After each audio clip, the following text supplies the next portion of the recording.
This is David Charles Grush, and he's about to say something pretty incredible under oath to the House Oversight Committee. You believe we have crashed craft, stated earlier. Do we have the bodies of the pilots who piloted this craft? As I've stated publicly already in my News Nation interview, biologics came with some of these recoveries, yeah. Were they, I guess, human or non-human biologics? Non-human, and that was the assessment of people with direct knowledge on the program I talked to that are currently still on the program. Yeah, someone finally said it. For real, I mean, we all kinda knew it, yet here it is. We have bodies and craft of non-human origin. Now, you may have actually heard of this. The dude who said, we have aliens and nothing happened, or who has no proof, or, whatever. But I'd like to give you a brief primer to explain why we should believe him, because we just watched the results of years of effort, and this is being taken very, very seriously by some of the most powerful people in the US government. This isn't some blurry dot in the sky with X-Files music. What is that? What the f***? This is real legislation and proof you have to speak a little bit of legalese to understand. So buckle up, it ain't getting any easier, because ready or not, yeah, they're here.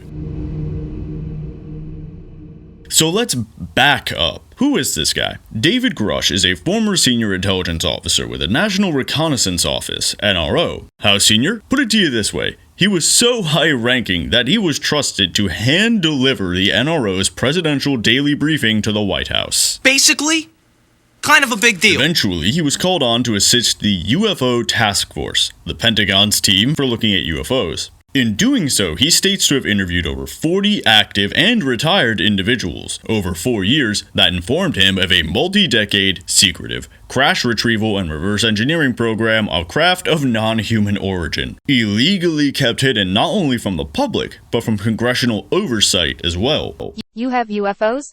Yes. That's it? No.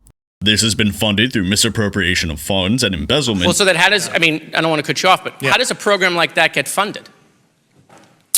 I will give you generalities. I can get very specific in a closed session, but misappropriation of funds and does that mean that there is money in the budget that is said to go to a program, but it doesn't, and it goes to something else? Yes, I have specific knowledge of that. Yep. Been routed through private corporations. Do you think U.S. corporations are overcharging for certain tech they're selling to the U.S. government, and that additional money is going to programs?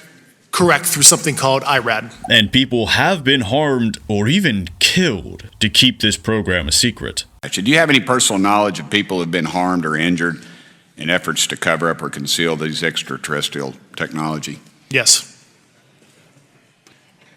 Personally. Have anyone been murdered that you would think that you know of or have heard of, I guess? I have to be careful asking that question. I directed people with that knowledge to the appropriate authorities. Like I said, this isn't going to get easier. Who hurt you? Grush decided that, rather than simply bring a flash drive to a reporter, to go through the proper channels and report this wrongdoing through the inspectors general of both the intelligence community and the Department of Defense. The ICIG independently corroborated Grush's claim, as well as his subsequent statements that he had received administrative attacks for his investigations. The ICIG then labeled this as credible and urgent.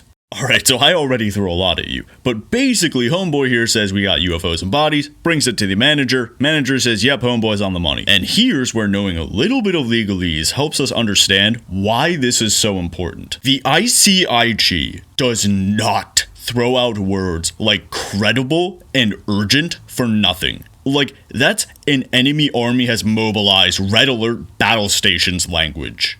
It's a really big deal when they have independently confirmed what Grush has said. There is independent corroboration to the Inspector General by multiple witnesses under oath of what Mr. Grush alleged, not just about reprisal, but of the existence of the UAP crash retrieval program. This led to a headline in the debrief I never thought I'd see in my life, and a subsequent interview on News Nation breaking his story. Some of you might even recognize the journalist interviewing him, Ross Coulthart. Anyone who knows Australian news knows this guy. He's worked for 60 Minutes in Australia. Yeah, That's 60 minutes. Kind of a big deal. Makes sense then that Congress decided they were going to have a hearing about a multi-decade secretive program that was kept hidden from them. After this news report, the House Oversight Committee had put together a hearing with Grush and 2 other pilots who have had experience with UAP firsthand, not sitting in a hangar. Again, little bit of legalese here. When's the last time Congress was able to pass a bill agreeing that the sun will rise in the morning within a year? And guess what? You had AOC and Jamie Raskin agreeing lockstep with Matt Gaetz and Tim Burchett. When's the last time they were on the same page about the time of day? Seems to me that this has really gotten Congress's attention and actually brought them together in a way we have not seen in a very long time. Feels like that wouldn't happen because some rando says he talked to a dude in a bar once, you know what I mean? Congress put this together fast. But in fact, this wasn't the first time they have heard of Grush. At least a year before Grush went public, his lawyer, a former ICIG, was communicating with the House and Senate Select Committees on Intelligence about this topic. The wheels of bureaucracy usually move behind the curtains, and this adds onto the evidence that Congress has been interested in this topic for a while.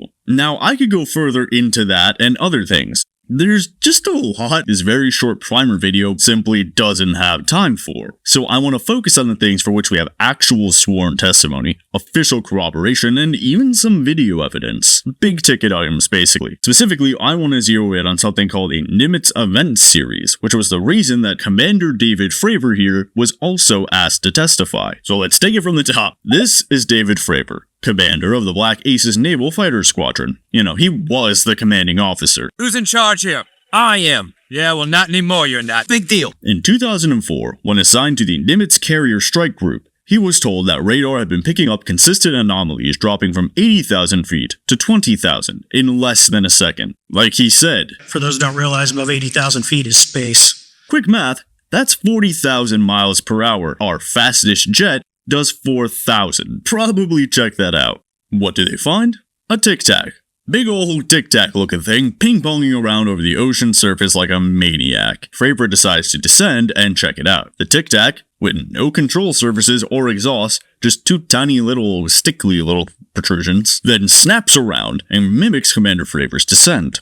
Eventually, when Fravor breaks off the descent so that they don't, collide, the Tic Tac snaps away at near instantaneous speed. Where'd it go? 60 miles away at the Cap Point, the secret mission location only the military should know. Well then, duh, it's ours, right?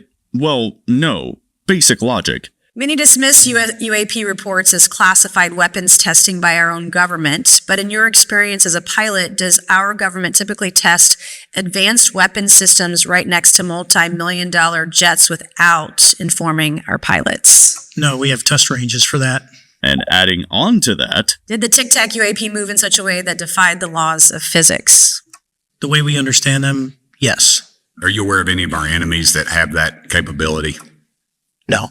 I mean, really, you think Russia wouldn't have been using this in Ukraine by this point? Come on. That Tic Tac event was, and still is, beyond our technology. 40,000 miles per hour versus 4,000. Need I say more? Okay, I do. Well, here's a study from the journal Entropy, analyzing UAP like the Tic Tac. Quote, they showcase acceleration ranges from almost 100 G to thousands of Gs, with no observed air disturbance, no sonic boom, and no evidence of excessive heat commensurate with even the minimal estimated energies. Put it another way, know how many G-forces it takes to kill a man? Less than 10. At hundreds or thousands of Gs, you and your aircraft would be a factual pancake. And, like Grush, all this was reported to the public, in fact by the same reporters in a 2017 New York Times article. And guess what? 60 Minutes again. In those reports, you also had people like Christopher Mellon, the ex-Deputy Director of Intelligence, and Luis Elizondo, the former head of the Advanced Aerial Threat Identification Program, backing up Fravor and Ryan Graves, who is the other witness who has had engagements with UAP as well. In fact, footage from these events was leaked and eventually acknowledged as real by the DoD. Yeah, a grainy, blurry dot in the sky, but the DoD does downgrade footage for security reasons, and according to Christopher Mellon, there's yet more still not being shown to the public.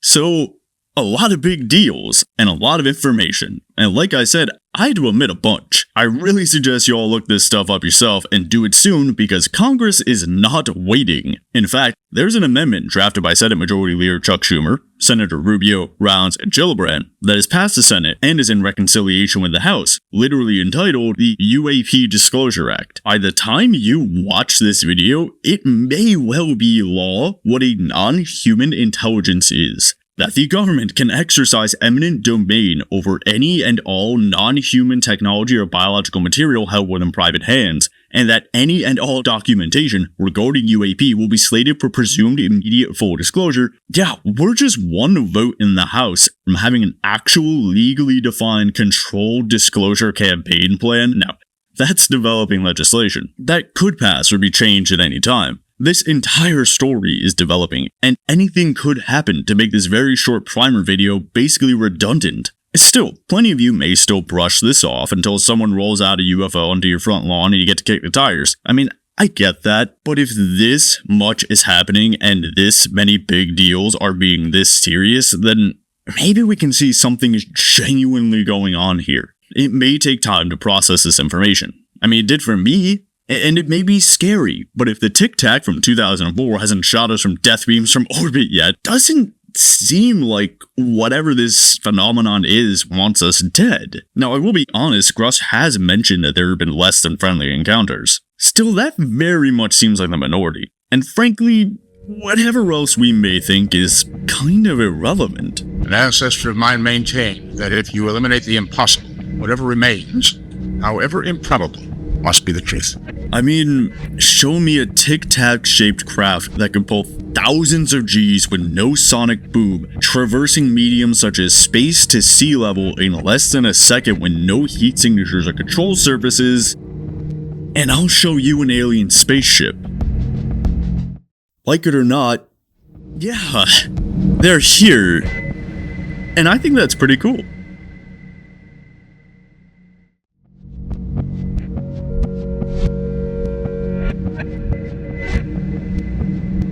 Him on Base, the Decentralized Disclosure Project.